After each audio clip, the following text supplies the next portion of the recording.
Welcome to my online class Darbhanga live classes. Darbhanga live classes में आप सभी का स्वागत करते हैं। आज पुनः मैं उपस्थित हूँ क्लास 8 से साइंस विषय को लेकर के, जिसका टॉपिक है chemical effect of electric current. On this topic I have already made one video which I have taught in that part 1 video. Lots of things I have taught, and I am going to give the link of that video in the descriptions. You must watch from there.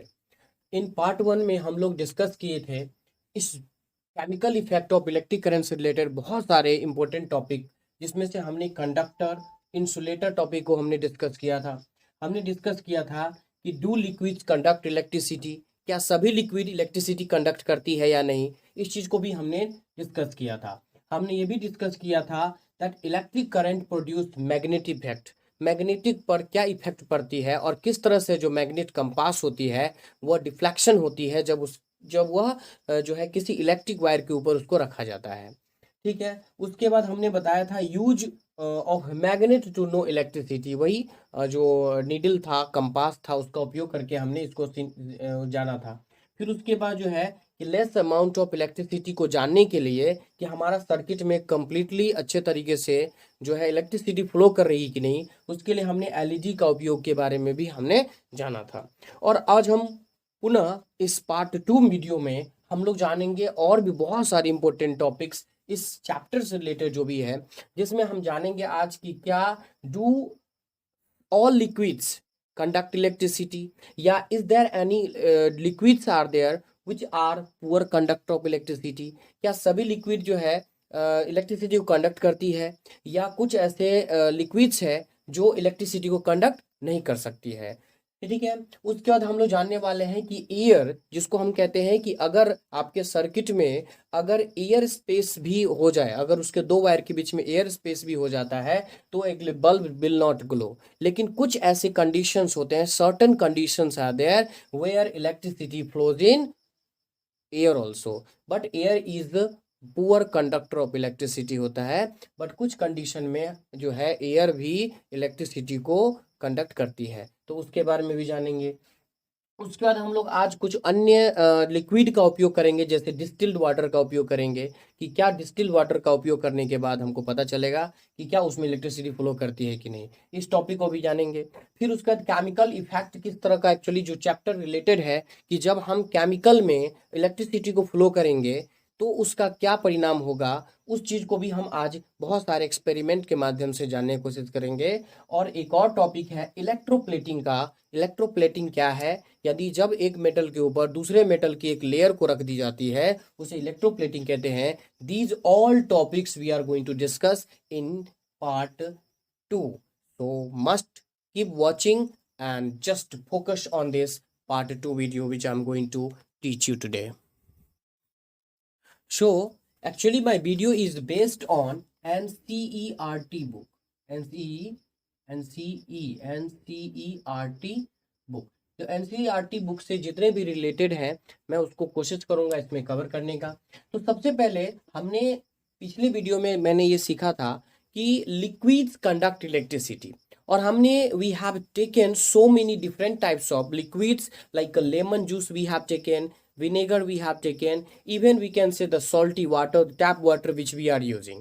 तो ये सभी का experiment करने से हमें ये पता चला there are some liquids are there which are good conductor of electricity. इसका मतलब है कि जब हम उसको सर्किट में लगाते हैं, यानी सर्किट को कंप्लीट करते हैं और उस इलेक्ट्रिसिटी को हम उसमें पास करते हैं तो इलेक्ट्रिसिटी फ्लो करती है, इसका मतलब वह गुड कंडक्टर इलेक्ट्रिसिटी है। लेकिन कुछ ऐसे लिक्विड्स भी हैं जिसमें अगर हम जिसको हम सर्किट में लगाएं तो उससे इलेक्ट्रिसिटी फ्लो नहीं करती है, जैसे हमारा डिस्टिल्ड वाटर है। डिस्टिल्ड वाटर, यह पानी को हम लोग जो है घर में भी जब इन्वर्टर जो यूज करते हैं उसमें हम डिस्टिल्ड वाटर का उपयोग करते हैं। इस वाटर में क्या होती है कि the natural water which we are using to drink, जो हम टैप वाटर पीते हैं या फिर हम कह सकते हैं कि रेन वाटर जो होती है, उसमें क्या होती है कि सॉल्टी, जो सॉल्ट जो होता है वो नेचुरली पाया जाता है। There is some quantity is going to be found that's is very even necessary for the human beings also. That's why we are suggesting our child, our parents always suggest us that you don't touch any appliances with the wet hand, क्योंकि उसमें salt पाया जाता है। और salt होने के कारण ही, क्योंकि हमने पढ़ लिया है ऑलरेडी कि that salty water conduct electricity. ठीक है, तो ये तो द डिस्टिल्ड वाटर जो होती है उसमें क्या होता है, सॉल्ट की मात्रा नहीं होती है। It is called a pure water. ये क्या होती है, प्योर वाटर होती है और इसमें सॉल्ट की मात्रा नहीं होती है। तो जब हम क्या करते हैं, इलेक्ट्रिसिटी को कंडक्ट करने के लिए हमने बैटरी लगा दिया, और बैटरी लगाने के बाद उसमें हमने क्या किया, तो बल्ब को हमने ऐड कर दिया। बल्ब को ऐड करने के बाद हमने फाइंड किया कि जब हम इसको, हमने क्या किया, तो डिस्टिल्ड वाटर को हमने यहाँ पे यूज किया, डिस्टिल्ड वाटर को। और जब मैंने इसमें स्विच की को ऑन किया, it was a distilled water. We found कि बल्ब नहीं ग्लो किया। तो डिस्टिल्ड वाटर यानी क्या करती है, it's a poor conductor of electricity. यानी डिस्टिल्ड वाटर को अगर हम इस इलेक्ट्रिसिटी इसके सर्किट में लगाते हैं तो हमारा बल्ब ग्लो नहीं करता है। इसका मतलब ये हुआ कि जो डिस्टिल्ड वाटर है, जिसको हम प्योर वाटर कहते हैं, तो उसमें क्या होता है, बल्ब ग्लो नहीं करेगा। ठीक है, अगर हम इस डिस्टिल्ड वाटर में अब कुछ एक्सपेरिमेंट करें, अगर हम डिस्टिल्ड वाटर में अगर सम सॉल्ट को मिला दें, कुछ अगर 2-3 चम्मच जो है नमक ले लें और उसको अगर हम मिला देते हैं उसमें, तो ये इसमें क्या होता है, सॉल्ट की मात्रा आ जाती है डिस्टिल्ड वाटर में। And then after we found that bulb start glowing. इसका मतलब है कि सॉल्ट जो होता है वह कंडक्ट करवाता है, सॉल्टी वाटर कंडक्ट इलेक्ट्रिसिटी। फिर मैंने दूसरा एक्सपेरिमेंट करने की कोशिश किया। It's all based on NCERT experiment, so I am telling you. आप इसमें क्या कर सकते हैं, डिस्टिल्ड वाटर में हमने लेमन जूस को मिलाया। दूसरा क्या मिलाया, लेमन जूस को, लेमन जूस को मैंने मिलाया। And then we switched on, when we passed electricity we found that bulb is start glowing. तो मैंने फाइंड किया कि बल्ब जो है वो ग्लो कर रहा है। देयर मीनिंग इज हम इसके साथ कुछ और भी एक्सपेरिमेंट कर, जैसे विनेगर का उपयोग किया मैंने, बहुत सारे आप एक्सपेरिमेंट कर सकते हैं और तब देखेंगे कि bulb will glow. It means after all these all facts, conclusion we got that electricity flows only with those you can say the liquid water which having base, acidic acid and you can say the salt। I mean जिसमें वो, जिसमें base होता है, acid होता है और salt होता है, उसी में सॉल्टी वाटर होती है, उसी से क्या होता है, इलेक्ट्रिसिटी फ्लो करती है। इसका मतलब है कि distilled water which is called pure water is the poor conductor of electricity. तो इसको हम लोग जानेंगे। ठीक है, अब बात यहाँ है, सेकेंड टॉपिक को समझने की कोशिश कीजिए। अब बात ये कहते हैं कि अगर हमारे इस वायर में, अगर देखिए एक चीज और समझने की कोशिश कीजिए, अगर हमारे वायर में अगर थोड़ी सी भी एयर स्पेस अगर रह जाता है, that it's not make a complete circuit. अगर मान लीजिए कि हमारा ये, हमने बल्ब को लगाया, वायर के साथ हमने इसको कनेक्ट किया,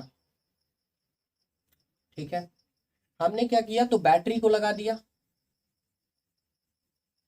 बैटरी को लगा दिया, ठीक है, और यहाँ पे हमने क्या किया, तो स्विच लगा दिया। फिर स्विच के बाद हमने क्या किया, तो यहाँ पे बल्ब को लगा दिया, क्या किया, और मान लो यहाँ पे हमने कोई भी लिक्विड्स ले लिया, जिसको हमने कोई भी, जैसे कि सलाइन वाटर हो, लेमन जूस हो, कुछ भी हमने यहाँ पे प्लस माइनस करके, और फिर हमने एक बल्ब को लगा दिया, और बल्ब को हमने क्या किया, तो ग्लो करने के लिए इसके फिलामेंट को हमने छोड़ दिया। ठीक है, अब अगर इसमें देखिए, अब जैसा कि हम जानते हैं कि that electricity does not flow in air.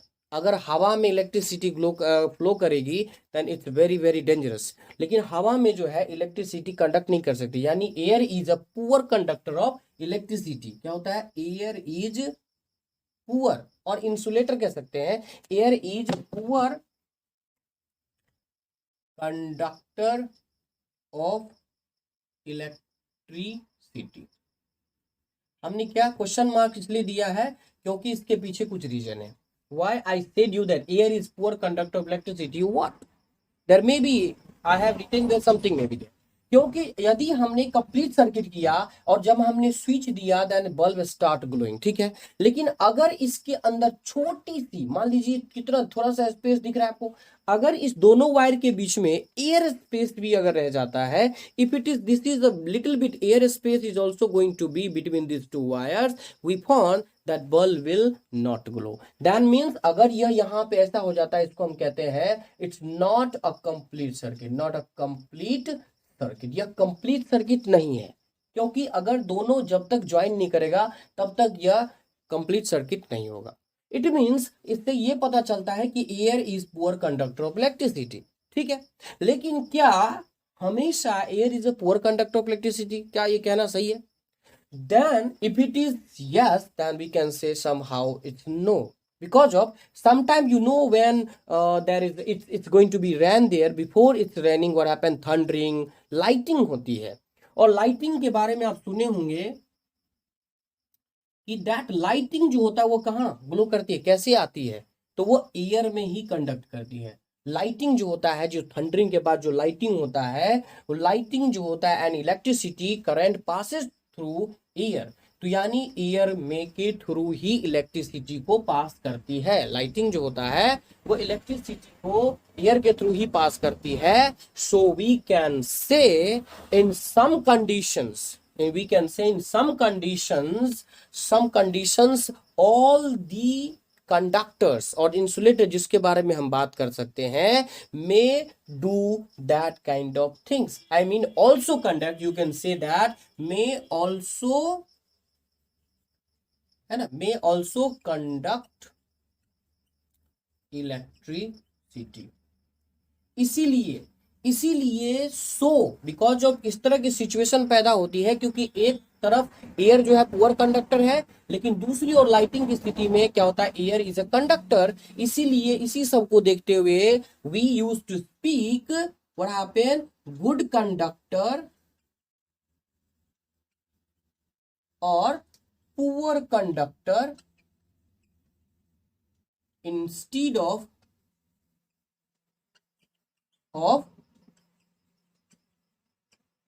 Conductor और इसीलिए क्योंकि ऐसी सिचुएशन पैदा होती है, तो इसीलिए हमें ये कहना कि वह जो है गुड कंडक्टर है या वह पुअर कंडक्टर है, उसको कहना ज्यादा बेटर है इंस्टीड ऑफ कंडक्टर इंसुलेटर. किसी भी चीज को कंडक्टर करना और इंसुलेटर कहने से ज्यादा बेटर है हमें उसे अगर पुअर कंडक्टर और गुड कंडक्टर कहें तो ज्यादा बेटर है. क्योंकि हमने यहाँ पे देखा कि air is a poor conductor of electricity, but somehow when the lighting is going to be, जब आप आसमान में जब लाइटिंग होती है तो उस समय एयर का फ्लो जो होती है थ्रू, यानी लाइटिंग जो होती है, करंट का जो फ्लो होती है वह थ्रू एयर ही होती है, और उस स्थिति में एयर जो होता है कंडक्टर कहलाती है. That's why we can say that sometimes all these may due to the some conditions this all may do something wrong. Conductor में भी इंसुलेटर, इंसुलेटर में भी कंडक्टर. तो इसलिए हमें ये कहना कि गुड कंडक्टर और poor conductor is better than saying conductor और इंसुलेटर. तो इंसुलेटर और कंडक्टर कहने से ज्यादा बेटर है कि हम उसको अगर गुड कंडक्टर और पुअर कंडक्टर कहें, ठीक है. So we have already discussed about the distilled water. We have already discussed about that air that which used to flow in a. We have discussed a lot. Now the basic thing is there which is given in the chapter, that chemical effect of electric current. अब उसको समझने का प्रयास करेंगे कि क्या होता है कि अगर केमिकल्स में किसी प्रकार का केमिकल हमने लिया और उसके अंदर अगर हम इलेक्ट्रिसिटी को फ्लो करें तो क्या उसमें कुछ चेंजिंग आएगी. जिस तरह से मान लीजिए हम क्लास 6 में हमने पढ़ा था, बहुत सारे केमिकल चेंजेज हुए जिसमें कलर का बदल जाना या उसमें से बबल्स आना, ये बहुत सारी चीज़ों को हमने सीखा. लेकिन अब हम इसको करने के लिए हम क्या करेंगे, on the basis of NCERT activities हम लोग एक्टिविटी करने का प्रयास करेंगे. सपोज डेट सबसे पहले हम क्या करेंगे, तो हम एक सर्किट बनाएंगे. सर्किट में क्या करेंगे, बैटरी के साथ इसको हमने जोड़ दिया, ठीक है. और जोड़ने के बाद इसको हम क्या करेंगे, सबसे पहले हम इसको मान लीजिए चाबी के द्वारा, जिसके द्वारा हम फाइनली इसको जोड़ेंगे, हमने क्या किया, 2 कार्बन रॉड लिया. कार्बन रॉड किसे कहते हैं पहले समझ लीजिए. कार्बन रॉड जिसको हम ग्रेफाइट भी कहते हैं, क्या कहते हैं? ग्रेफाइट। ये ग्रेफाइट जो होता है वो कहाँ होता है? तो ग्रेफाइट जो होता है, आप देखिएगा सेल जो होता है हमारा, जो पेंसिल क्या बोलते हैं, जो सेल बैटरी होती है, ड्राई सेल जो होता है हमारा, तो ड्राई सेल के मिडिल में, ये जो मिडिल में ड्राई सेल जो होता है ना हमारा, तो ये जो होता है बीच का, इसको ही हम लोग कहते हैं आयरन रॉड। क्या कहते हैं? आयरन रॉड या कार्बन रॉड कहते हैं इसको हम। क्या कहते हैं? Carbon rod. तो हम सबसे पहले क्या करेंगे, be carefully and will takes out any two carbon rods को हम वहां से निकाल लेंगे, ठीक है। और कार्बन रॉड्स को क्या करेंगे, तो हम किसी जैसे दो, इसके दो छोर को ले लेंगे, है ना। We will use that iron nails and will connect this to ends of the wire with that, and now क्या करेंगे, उसके ऊपर मेटल का कैप लगा लेंगे, और इस तरह से हम दो जो कार्बन रॉड है उसको हम क्या करेंगे, इस पे कनेक्ट कर देंगे। यानी हम इस तरह से ये मेटल का उपयोग करके इसको हम इसके साथ जोड़ देंगे, ठीक है। हमने इसको जोड़ दिया, ठीक है। और इसमें हमने क्या किया, सॉल्यूशन, कोई भी कंडक्टिंग सॉल्यूशन को हमने इसमें डाला, ठीक है। हमने क्या डाला, एनी कंडक्टिंग सोल्यूशन। तो कंडक्टिंग सोल्यूशन के लिए हम क्या कर सकते हैं, बहुत सारे चीज कर सकते हैं। जैसे मान लीजिए इसमें हम क्या करेंगे, वाटर कर दिए, वाटर के बाद हम क्या करें, इसमें सॉल्ट ऐड कर दिए, and we can say the lemon juice also, lemon juice for more conducting, for more conducting, यानी ज्यादा मात्रा में कंडक्ट कर सके, इसके लिए हमने क्या किया, पानी में सॉल्ट मिला दिया। और सॉल्ट में क्या मिलाया हमने, तो लेमन जूस भी मिलाया, बिकॉज हम जानते हैं कि ये सभी जो है, हम लोग ऑलरेडी जान चुका हूं हम लोग कि ये कंडक्टिंग ऑफ इलेक्ट्रिसिटी है, कंडक्टिंग जूस है, ठीक है। हमने इस तरह से ये डायग्राम बनाया, ठीक है। अब ये बनाने के बाद, और इसमें देखना एक ध्यान देने वाली ये बात है कि ये जो इसका कैप होगा ना, metal cap, it should be up on the, यानी ये जूस जो होता है, यानी जो भी हम जो सॉल्टी स्लाइन या कंडक्टिंग जो लिक्विड्स है, उससे ये जो मेटल कैप है वो ऊपर रहना चाहिए, यानी उसके अंदर डूबना नहीं चाहिए, ठीक है। अब हमने क्या किया, तो इस तरह की हम सर्किट हमने कंप्लीट किया, और जब हमने इसके ऊपर क्या किया, इलेक्ट्रिसिटी को पास किया, जब हमने इसमें इलेक्ट्रिसिटी को फ्लो करवाया, then we found that something is going to be there. What we have found, तो हमने देखा कि इसमें कुछ जो है चेंजिंग आ रही है। क्या आ रही है, there are different types of, maybe the bubbling, it's bubbles, इसमें से बबल्स आ रहे थे, ठीक है। तो हमने सोचा that kind of change which is going to be done through the liquid juice, और conducting, you can say that conducting liquids that use to be changing which is comes through that, ये जो हमने iron rods लिया उसके द्वारा जो कुछ changing आई, इसी को ही हम chemical effects of electric current कहते हैं, ठीक है। इसके बारे में जो है सर ब्रिटिश का जो एक ब्रिटिश केमिस्ट थे, विलियम, जिनका नाम था William William Nicholas Nicholas Nicholson थे। जो विलियम निकोलसन जो ब्रिटिश का केमिस्ट थे, उन्होंने क्या किया था कि जिसको 1980 में उन्होंने क्या किया था, तो एक एक्सपेरिमेंट किया। उन्होंने जब इस तरह की घटनाएं उन्होंने किया, जब उन्होंने आयरन रॉड्स को, जब इलेक्ट्रिसिटी उसके द्वारा जो है, यानी कंडक्टिंग लिक्विड में जब उन्होंने आयरन रॉड डाला और जब उसने इलेक्ट्रिसिटी को फ्लो किया, तो उन्होंने कहा कि इसमें जो है कुछ घटनाएं घटित हुई। उन्होंने कहा कि जो बबल्स जो निकलते हैं, ठीक है, तो इसमें जो है दो चीजें निकलती है, ऑक्सीजन क्या होता है, एंड हाइड्रोजन, ठीक है। यानी ये जो बबल्स है, oxygen and the bubble push the pass the bubbles of the oxygen and hydrogen with it produce. जब हम इसमें करते हैं तो जो बबल्स निकलता है वो क्या चीज का निकलता है, ऑक्सीजन का और हाइड्रोजन का। और उन्होंने ये भी कहा है that in each and every cases when we have change their conducting liquids, जब मैंने इसको चेंज किया और बार बार मैंने चेंज किया, देन वी फाउंड कि जो आयरन रॉड्स है, जो आपको, जिसको हम इलेक्ट्रोड्स भी कह सकते हैं, आयरन रॉड को क्या कर सकते हैं, कार्बन रॉड को हम कहते हैं इलेक्ट्रोड्स भी कहते हैं। तो इलेक्ट्रोड्स जो कि पॉजिटिव टर्मिनल से जुड़ा हुआ था, हमेशा किससे जुड़ा हुआ था, पॉजिटिव टर्मिनल से ऑफ द सेल, उसके ऊपर हमेशा जो है क्या पाया गया, तो ऑक्सीजन का पाया गया। क्या पाया गया, oxygen, and the carbon rod या कह सकते इलेक्ट्रोड्स जो कि negative terminal of the cell यानी बैटरी से जुड़ा था उसके ऊपर हमेशा जो है हाइड्रोजन की परत यानी हाइड्रोजन का बबल्स निकला। तो इस प्रकार हम कह सकते हैं कि whatever changes is going to be occurred when we passed electricity in this chemicals, then what happened, what kind of changes, अगर ऑक्सीजन का बनना या फिर हाइड्रोजन का बबल्स बनना कुछ भी चेंजिंग आती है, that is completely used to be said as a chemical effect, chemical effect of electric current. तो उसे ही हम chemical effect of electric current कह सकते हैं। The passage of electricity current through a conducting solution, अगर इलेक्ट्रिसिटी को जब हम एक कंडक्टिंग सॉल्यूशन में हम पास करते हैं, then what happen if any kind of changes, any kind of thing which is going to be occurred in that, that is used to be called as a chemical effect of electric current। तो उसी को ही हम chemical effect of electric current कहते हैं। ठीक है, chemical effect की तरह हम बहुत सारी चीज हो सकता है कि ये जो आपका इलेक्ट्रोड्स है जिसको हम इलेक्ट्रोड्स कह सकते हैं, उसके ऊपर हो सकता है कि कोई मेटल का लेयर जो है वो आ जाए, यानी मेटल का एक लेयर जो है उसके ऊपर परत बन जाए, उसके ऊपर हो सकता है प्लेटिंग इसके ऊपर हो जाए। दूसरा हो सकता है कि इसमें कलर्स में चेंजिंग आ सकता है, यानी इसके कलर्स में जो हमने इलेक्ट्रोड्स किया है उसके कलर में कुछ चेंजिंग आ जाए। हो सकता है उसमें कुछ बबल्स होने लगे, जो बबल्स के बारे में उन्होंने विलियम निकोलसन ने कहा था ऑलरेडी कि उनमें बबल्स आने लगे। तो कुछ भी अलग प्रकार की, कुछ भी डिफरेंट प्रकार की चेंजिंग इसमें इलेक्ट्रोड्स के ऊपर आपको देखने को मिल जाएगा। ये सभी होता है किसके, तो केमिकल इक्वेशन के कारण और chemical effect of electric current के कारण ही होता है। तो ये सारी चीजें जो है वो क्या होता है, चेंज ऑफ कलर हो सकता है, चेंज ऑफ कह सकते हैं कि उसमें जो है बबल्स का आना हो सकता है, ये सारी घटनाएं इसके द्वारा घटित हो सकती है। ठीक है, अगर हम इलेक्ट्रिक को, अगर हम मान लीजिए कि कुछ और चीजों में, मान लीजिए कि लिक्विड्स को छोड़ करके, अगर कंडक्टिंग लिक्विड्स को छोड़ करके अगर हम इसको फ्रूट्स या वेजिटेबल्स से होकर के गुजारें तो क्या कोई चेंजिंग आएगी?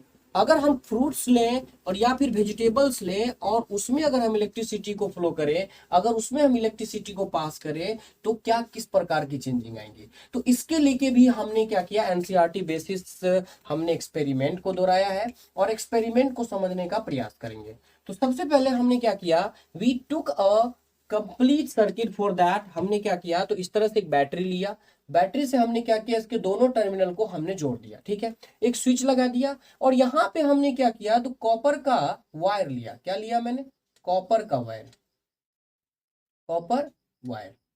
और कॉपर के दोनों वायर को हमने क्या किया, then we took a potato और उसको हमने दो भाग में काट दिया। ठीक है, या फिर हम थोड़ा सा काट दिया ताकि उसको बेटर तरीके से, suppose that this is, think about that, this is just like a potato. ठीक है, समझ लो कि ये पोटैटो है। ठीक है, हमने उसको काटा बीच से और इस तरह से क्या किया, हमने दोनों कॉपर के वायर को उसमें लगा दिया ऐसे करके। ठीक है, ऐसे करके कॉपर को वायर को दोनों को हमने लगा दिया। अब बारी है किसकी, तो ये मान लीजिए पॉजिटिव टर्मिनल को इंडिकेट करता है, ये निगेटिव को, क्योंकि हमने अलग अलग जोड़ा है इसको। अब जब हम इससे इलेक्ट्रिसिटी को इसमें फ्लो करते हैं, जब हमने इसमें इलेक्ट्रिसिटी को पास किया तो क्या कोई चेंजिंग आएगी? आप you can do also this kind of experiments and you can observe this. तो जब मैंने इलेक्ट्रिसिटी को इसमें पास किया अकॉर्डिंग टू एनसीईआरटी एक्सपेरिमेंट, तो जब इसमें इलेक्ट्रिसिटी को पास किया गया और within a few minutes, कुछ मिनटों के बाद जब उसने ऑब्जर्व किया, देन दे फाउंड कि on this side there is something greenish, blue spot देखने को मिला, ब्लू स्पॉट।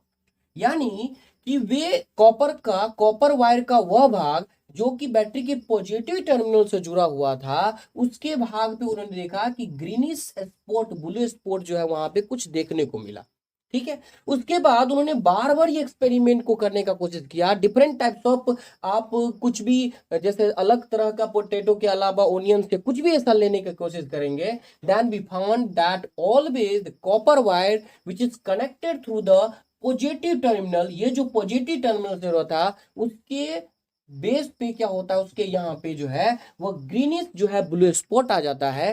तो ये एक तरीका भी है ये फाइंड करने का कि टर्मिनल यानी पॉजिटिव टर्मिनल को जो हम आसानी से, प्लस पॉजिटिव टर्मिनल को हम आसानी से फाइंड कर सकते हैं। और इस प्रकार की जो भी थोड़ी मोड़ी चेंजिंग आई, जो भी इसमें इफेक्ट आया, ये सारे कहलाएंगे केमिकल इफेक्ट ऑफ इलेक्ट्रिसिटी। तो इसमें हमेशा हमने ये देखा कि हमेशा जो ऑलवेज स्पॉट होता है वो किस पे होता है, कि उस कॉपर वायर पे होता है जो कि positive terminal of the battery से जुड़ा हुआ है। तो ये सभी क्या कहलाता है, chemical effect of electric current कहलाता है। ठीक है, तो ये सारी चीजें जो थी हमको इस टॉपिक में समझना है और इस टॉपिक के आधार पे बहुत सारी चीजों को जानना है। अब हम लोग जानते हैं एक बहुत इंपॉर्टेंट है जो कि हम लोग नॉर्मली हम लोग हमेशा हमारे आसपास की बातों में और हमेशा अपने अप्लायंसेस जो हमारा यूटेंसिल्स होता है उसमें देखते हैं। ये है हमारा इलेक्ट्रोप्लेटिंग। क्या होता है, इलेक्ट्रोप्लेटिंग। अब बात करें इलेक्ट्रोप्लेटिंग क्या है। प्लेटिंग से आप याद होगा, प्लेटिंग शब्द सुने होंगे, गोल्ड प्लेटिंग, सिल्वर प्लेटिंग, है ना, आयरन प्लेटिंग, बहुत तरह की चीजें को हम लोग सुनते हैं कि ये इलेक्ट्रोप्लेटिंग क्या है। तो जब इलेक्ट्रोप्लेटिंग का मतलब समझिए कि जब एक मेटल के ऊपर, when on a metal another metal is going to be, you can say that कि एक मेटल के ऊपर जब हम कोई कहता है the process of depositing of layer of any desire metal on another, कहता है द process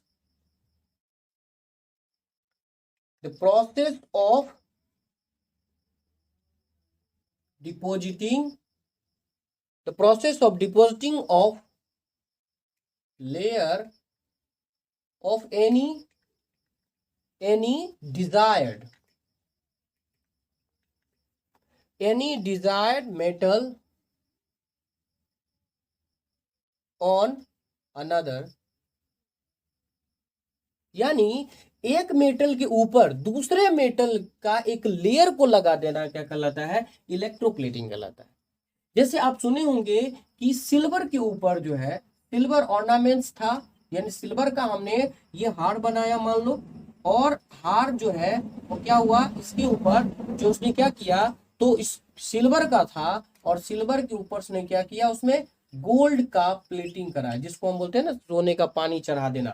तो गोल्ड का प्लेटिंग कराने से क्या हुआ कि वो अब सुनहला कलर का हो गया। ठीक है, हम अपने घरों में देख सकते हैं बहुत सारे ऐसे जो हमारे यूटेंसिल्स है जो हम यूज करते हैं, जैसे कि हमारा जो है बहुत सारे यूटेंसिल्स आप देख सकते हैं कि जैसे कुकर हुआ, कुकर के ऊपर देखिएगा, है ना, कुकर में जो जो चमक होती है ना, शाइनी होती है, उसको एक्चुअली में होता है क्या जी को, तो क्रोमियम होता है। क्या होता है, क्रोमियम। क्रोमियम जो है प्लेटिंग होता है जो कि बहुत ही शाइनिंग करता है, जो कि स्टील के ऊपर एकदम में लगा दिया जाता है। तो क्रोमियम भी क्या है, एक प्रकार का जो है वो इलेक्ट्रोप्लेटिंग के माध्यम से ऊपर शाइनिंग भी होता है और बहुत ही ज्यादा जो है टिकाऊ भी हो जाता है। And the basic thing is there, ये क्रोमियम लगाने का सबसे बड़ा उपाय एक्चुअली जो रीजंस है वो ये है to protect that you can say utensil from the rusting, you can say कि उसको हम जंग लगने से बचने के लिए हम स्पेशली क्रोमियम का, और क्रोमियम से फायदा क्या होता है, it is very costly also, और सबसे बड़ी बात क्या होती है कि ये शाइनी भी होता है, नहीं थोड़ा ये चमकदार भी होता है, और ये रस्टिंग यानी प्रोटेक्ट फ्रॉम द रस्टिंग, यानी हमको वो जो जंग लगती है उससे भी बचाती है। तो हम अपने देख सकते हैं बाथरूम में जो टैप होता है, जो नल होता है हमारा लगा हुआ, इस तरह से जो नल जिससे पानी निकलती है, नल जो लगा होता है, इस पे भी बहुत ज्यादा चमक होती है। तो वो भी क्या चीज का बना होता है, क्रोमियम का ही उसके ऊपर एक लेयर लगा दी जाती है। तो लेयर इलेक्ट्रोप्लेटिंग कहलाता है कि through the help of electricity, जब हम एक मेटल के ऊपर किसी अन्य मेटल को अपनी आवश्यकता अनुसार, जैसा हमको आवश्यकता है उसके अनुसार, जब हम with the help of electricity when we are going to just you can say depositing other metals that used to be said as a electroplating। तो इलेक्ट्रोप्लेटिंग को हम अलग अलग तरीके से देख सकते हैं। एक एक्सपेरिमेंट के माध्यम से हम जानने का प्रयास करते हैं। देखिए इलेक्ट्रोप्लेटिंग कैसे होता है उसको जानने का हम प्रयास करते हैं। तो सबसे पहले हमने क्या किया, एक सर्किट बनाया जिसमें हमने एक बैटरी लेकर के पॉजिटिव टर्मिनल को एक वायर से और निगेटिव टर्मिनल को दूसरे वायर से की मदद से हमने जोड़ दिया। अब हमने क्या किया, दो जो है हमने क्या लिया, प्लेट्स लिया, जो क्या चीज का है, कॉपर प्लेट्स लिया। हमने दो कॉपर प्लेट्स लिया और हमने कुछ सॉल्यूशन बनाया। सॉल्यूशन में क्या बनाया, मैंने डिस्टिल्ड वाटर लिया और उस डिस्टिल्ड वाटर में हमने कॉपर सल्फेट को मिलाया और to make it more conducting, इसको मोर कंडक्टिंग बनाने के लिए कि सॉल्यूशन जो हमारा वो इलेक्ट्रिसिटी को ज्यादा और कंडक्ट कर सके, इसके लिए हम उसमें डाइल्यूट सल्फ्यूरिक एसिड भी मिला दिया। तो ये केमिकल अब हमारे लिए क्या है, जो ये जो है वो कंडक्टिंग जो है सॉल्यूशन है, कंडक्टिंग सॉल्यूशन है। अब इसमें क्या किया गया, कैसे जो है इलेक्ट्रोप्लेटिंग कैसे होता है, तो हमने क्या किया, जब इसमें इलेक्ट्रिसिटी को हमने जब इसमें फ्लो किया तो क्या किया कि ये इलेक्ट्रिसिटी जब ये आई तो इस सॉल्यूशन में जो हमने सल्फ्यूरिक जो कॉपर सल्फेट मिलाया था उस कॉपर सल्फेट को उसने क्या किया, डिसोसिएट किया, डिसोसिएट किया, यानी कॉपर और सल्फेट को डिसोसिएट किया, मतलब उसने डिफरेंस किया, अलग किया। और उसने क्या किया कि ये जो जो हमारा इलेक्ट्रोड्स था, जो कॉपर प्लेट्स था, उसके ऊपर जो कॉपर का जो एक लेयर हुआ, उसने क्या किया, इसमें से जो कॉपर सल्फेट जो हमारा था, कॉपर सल्फेट को अलग कर दिया और अलग केमिकल्स आते ही कॉपर अलग हो गया प्लस सल्फेट को अलग किया और कॉपर की लेयर जो हो गई वो प्लेटिंग जो हो गया, वह जो कॉपर प्लेट्स थे, यानी कॉपर प्लेट्स जो कि निगेटिव टर्मिनल से जुड़ा हुआ था, किससे जुड़ा हुआ था, निगेटिव टर्मिनल से, जो कि बैटरी के निगेटिव टर्मिनल से जुड़ा हुआ था कॉपर प्लेट्स, उसके ऊपर जो कॉपर की जो लेयर थी वह क्या हुआ, डिपॉजिट हो गया, यानी इसके ऊपर कॉपर की लेयर जो है वह क्या हुआ, डिपॉजिट हो गया। तो इस प्रकार हमने देखा कि इलेक्ट्रिसिटी को जब हम केमिकल सॉल्यूशन में पास करते हैं तो उसके द्वारा ही क्या होता है, इलेक्ट्रोप्लेटिंग होता है। यानी इलेक्ट्रोप्लेटिंग में हम इलेक्ट्रिसिटी का जब फॉलो करते हैं, यूज करते हैं, और जब केमिकल सॉल्यूशन में उसको यूज करते हैं, देन व्हाट हैपन कि एक मेटल के ऊपर जो कि कॉपर सल्फेट था, और यहाँ पे हमने कॉपर सल्फेट को पहले तो डिसोसिएट किया, अलग किया, और उसके बाद ये जो कॉपर की जो लेयर है वह क्या हुआ, तो निगेटिव टर्मिनल से जो कनेक्टेड था हमारा जो इलेक्ट्रोड्स था उसके ऊपर, यानी क्या हुआ कि जो हमारा इलेक्ट्रोड था जो कि निगेटिव टर्मिनल के साथ जुड़ा हुआ था, उसके ऊपर जो कॉपर का जो एक लेयर है, कॉपर का जो सॉल्यूशन था, वो सारे जो है कॉपर जो है किस पे आके जो है डिपॉजिट हो गया, तो हमारे इलेक्ट्रोड्स पे जो कि निगेटिव टर्मिनल के साथ कनेक्टेड था। तो ये है हमारा electroplating.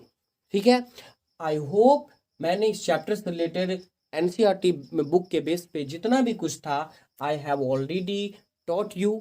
If you have any doubt you must comment me, और आपको कुछ भी समझ में नहीं आया है तो उसको आप प्लीज़ मुझे कमेंट करें। मैं कोशिश करूँगा आपको हेल्प करने का, कि if I will try to help you in that. और आप प्लीज़ इसको समझने के लिए फर्स्ट पार्ट का वीडियो भी जरूर देख लें और इसको बहुत अच्छे तरीके से सोच के समझ के बनाएं। और after that you must be ready with each and every questions which is related to this chapter on the basis of NCERT whatever is given. I hope you may have understood very well. If you have any doubt you may comment, and if you like my video please like, share and subscribe my channel, and keep watching. My next video is likely to be coming soon. Thank you. Have a nice day.